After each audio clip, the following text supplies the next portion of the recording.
Hello everyone, welcome back to our SPM Bible Knowledge class. So today we are entering Luke chapter 7. So yeah, let's begin our class today. Alright, so the first part that we are going to look at today is regarding Jesus heals a Roman officer's servant. Alright, so let's read this passage together. Alright. Oops. Okay, so yeah, this is the verse. You can have your textbook and then you can read together also. Okay, so let's read. When Jesus had finished saying all these things to the people, he went to Capernaum. A Roman officer there had a servant who was very dear to him. The man was sick and about to die. When the officer heard about Jesus, he sent some Jewish elders to ask him to come and heal his servant. They came to Jesus and begged him earnestly, "This man really deserves your help. He loves our people and he himself built a synagogue for us." So Jesus went with them. He was not far from the house when the officer sent friends to him. "Sir, don't trouble yourself. I do not deserve to have you come into my house. Neither do I consider myself worthy to come to you in person. Just give the order and my servant will get well. I too am a man placed under the authority of superior officers, and I have soldiers under me. I order this one go and he goes. I order that one come and he comes. And I order my slave do this and he does it." Jesus was surprised when he heard this. He turned around and said to the crowd following him, "I tell you, I have never found faith like this, not even in Israel." The messengers went back to the officer's house and found his servant well. Okay, so this is the verse about this passage over here. Okay, so let's have a look at the explanation of the verse. Okay, so over here in verse 1 until verse 5, okay, we can see that there was a Roman officer, okay, who actually loves his people, right? And also he had a servant who was very dear to him, but that servant was sick and about to die. This was recorded in verse 2, right? So the servant of the Roman officer was actually dying during that time. So this Roman officer, he actually sent some of the Jewish leaders to Jesus and asked Jesus to heal his sick servant. Right, we can see that this Roman officer, he actually has a caring heart for his servant, right? So he cares for his servant who was sick and about to die, and even asked Jesus to come and heal his servant. So this is something that we can learn from him as well, to have a loving heart, to have a caring heart as well. Okay, so Jesus went with them. He was not far from the house when officers sent friends to him. "Sir, don't trouble yourself. I do not deserve to have you come into my house. Neither do I consider myself worthy to come to you in person. Just give the order and my servant will get well." So we can see that Jesus actually he also went with them, and when he was not far from the house, the officer actually sent friends to tell Jesus that, hey, you don't need to trouble yourself, you don't have to come to my house. Why does the Roman officer ask Jesus not to come to his house? Actually, this is because during that time, this is the custom of the Jews. So for the Jews, if they enter into a Gentile's house or home, okay, they will become ceremonially unclean, because this is their ceremonial laws lah, basically. Yeah, so the Roman officer, he cares for Jesus, so he said that, hey, you don't need to trouble yourself to come into my house, okay, you can just give the order, okay, and my servant will get well. We can see that such great faith of this Roman officer, right or not, he tells Jesus that, you don't need to come to my house, you just give the order and my servant will be well already. So you can see that this Roman officer, he really has the faith to Jesus, right or not, he really has faith on Jesus. So he asked Jesus to just give the order.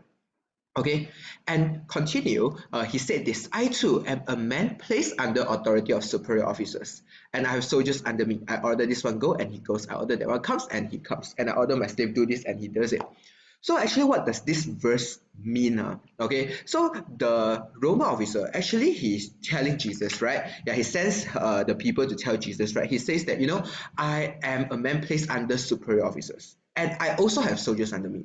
What does this verse is trying to tell us? What is the meaning of what the Roman officer has said over here? Okay, basically, this verse tells us that the Roman officer, he understands what is authority. He understands that Jesus has the authority to do this, just like how he said that he is placed under the authority of superior officer, and he also has soldiers under him. Okay, so basically this verse is trying to tell us that the Roman officer, he understands that Jesus has the authority. He knows what is the meaning of authority. So that is why he asked Jesus to go and heal his sick servant, right or not? And he also has faith in Jesus. Jesus was surprised when he heard this. He turned around and said to the crowd following him, I tell you, I have never found faith like this, not even in Israel. The messengers went back to the officer's house and found his servant well. So we can see that Jesus, he himself, he was also surprised when he heard what the messenger, okay, that was sent by the Roman officer have said, right or not? He was surprised when he heard this, and he turned to the crowd and said to them, I have never found faith like this, not even in Israel. So we can see that Jesus praises the Roman officers' great faith, okay, in God, right now. Yeah, so that is what we should learn also. You know, sometimes in our life we will face troubles, we will face challenges, but oftentimes we lack the faith in God, right or not? Yeah, so we should learn from this Roman officer to always have faith in Jesus. Yeah, just like how Jesus has praised this Roman officer, saying that, you know, I have never found faith like this, not even in Israel. And we can see that after the messengers went back to the officer's home, you know, the servant was well. So Jesus actually healed the servant. Okay, all right, yeah. So what can we see from the Roman officer? Sometimes in exam, they can ask you, you know, what can you learn from the Roman officer? You know, here are a few points that you can learn, that all of us can learn from a Roman officer. Okay, firstly, he cares for his servant, although he was in position, but he is still willing to care for his servant who has no place in the society, right or not? Yeah, so we can see that he cares for his servant. Okay, next, he loves the people. He built a synagogue for them, right? Yeah, so the Roman officer, he was a Gentile, but he still loves his people and even built a synagogue for them. Okay, he has faith in Jesus. Okay, he sent his friends to tell Jesus to just stay and just say the word. Okay, and his servant will be well. And he also respect Jesus, you know, asking Jesus, you don't have to come to my house, because Jesus was a Jew. Yeah, so he was concerned about Jesus, and he tell Jesus not to come to the house, or else he will be ceremonially unclean. Okay, and he also understand what is the meaning of authority. Okay, so here are a few points that we can learn from the Roman officer. Okay, yeah. Okay, so here's a question. So let's try to answer it together. When the officer heard about Jesus, he sent some Jewish elders to ask him to come and heal his servant. What happened to the officer's servant? Okay, so he was sick and about to die. What motivated the Jewish elders to come and ask Jesus for help? Okay, so it was because the Roman officer loves the people, and he even built a synagogue for them. Yeah, so that was what motivated the Jewish elders, okay, to also ask Jesus for help, okay, who was sent by the Roman officer.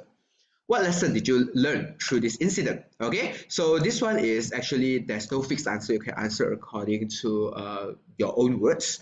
I've learned to have faith in God even when I can't see it. Okay, I still trust in God as I know that He's Almighty. I want to learn from Roman officer, which has great faith in Jesus. Yeah, you can use your own words to write out lah. Okay, yeah, like what we have learned just now also, you know, what can you see from Roman officer? Here are also a few points that you can also write in this part as well. Okay, all right, let's have a look at the next part. Okay, Jesus raises a widow's son to life. Okay, so let's have a look at this passage and let's read it together.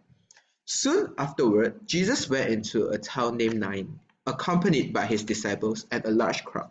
Just as he arrived at the gate of the town, a funeral procession was coming up. The dead man was the only son of a woman who was a widow, and a large crowd from the town was with her.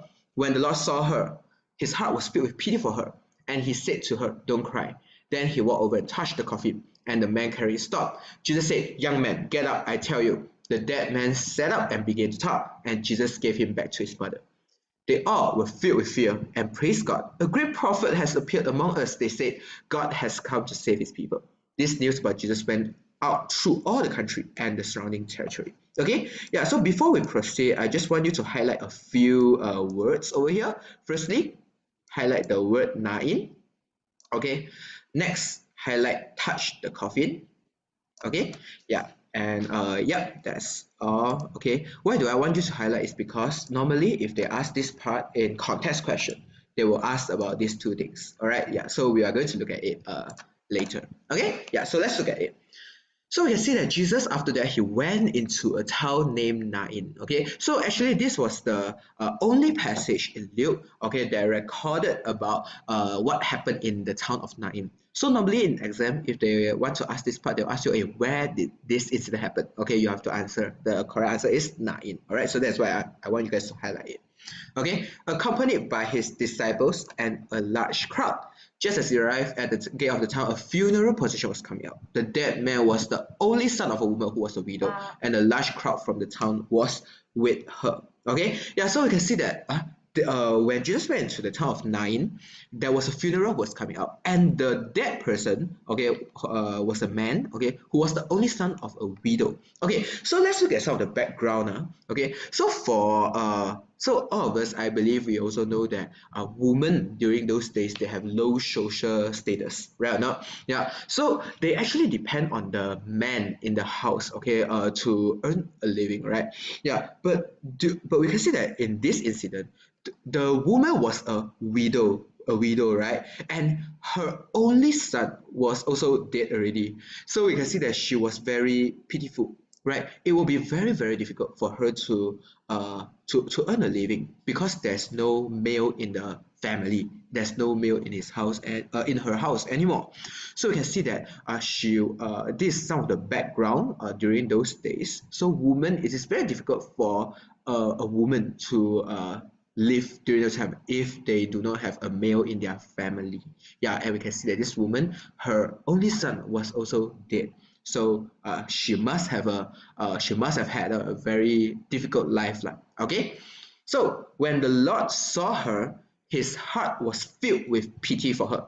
So we can see that Jesus, he was filled with pity for this woman, okay, because he knows the condition of this woman, and he said to her, don't cry. Then he walked over and touched the coffin. Okay, so just now I asked all of you to highlight touch the coffin, right now? Yeah, so actually touching the coffin, it is actually going against the ceremonial law. If you have your textbook, you can have a look at note G. Okay, note G over here, it says it was common Jewish practice to use open coffins and cover the body with a piece of cloth.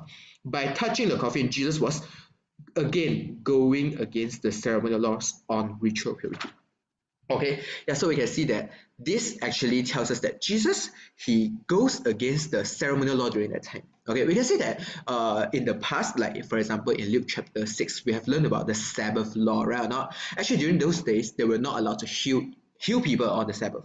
But Jesus still heals on the Sabbath, right? Because he cares for the people. And all these ceremonial laws should not hinder, okay, people, or be a burden for the people, right? The Sabbath is supposed to let people rest, but during Jesus' time, the law has become so burden for the people. It is not actually setting them free. So for Jesus, he actually looks at our heart rather than whether you obey all these ceremonial or ritual laws. Okay, so Jesus touching the coffin, actually he was going against the ceremonial law during those times. Okay, yeah, so this is something that we should take note, because sometimes in exam they may ask you, what does this tell us about Jesus when he touched the coffin or something like that. Okay, it means that Jesus was actually going against the ceremonial law. So you can actually make a note over there. Okay, all right. So they all were filled with fear and praises God. Okay, a great prophet had appeared among us. They say God has come to save his people. This news about Jesus went out throughout all the country and all the surrounding territory.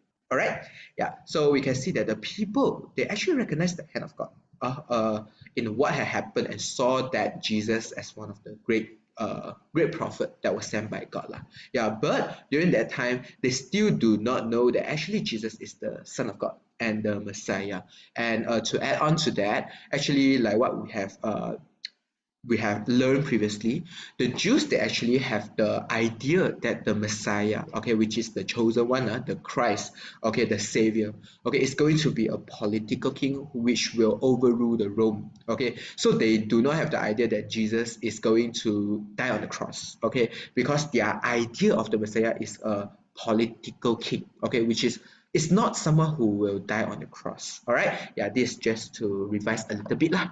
Okay, so let's have a look at one of the questions. Okay, just as he arrived at the gate out of the town, a funeral procession was coming out. Okay, so in which town did this incident happen? Like we can see just now, na in. Alright, so if they ask about this part, normally they will ask about the place, where did this incident happen, huh? Who had died? Okay, so the only son of a widow.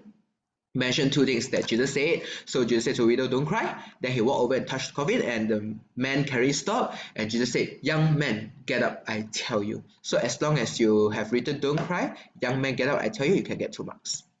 What did Jesus do here that went against the ceremonial law? Can you see this question? Yeah, so he actually touched the coffin, like what we have discussed just now. So we can see that in contest question, they really like to ask where they happen and what and about the going against ceremonial law one. Okay, sometimes they may change the question lah, but the idea is still the same. Okay, all right.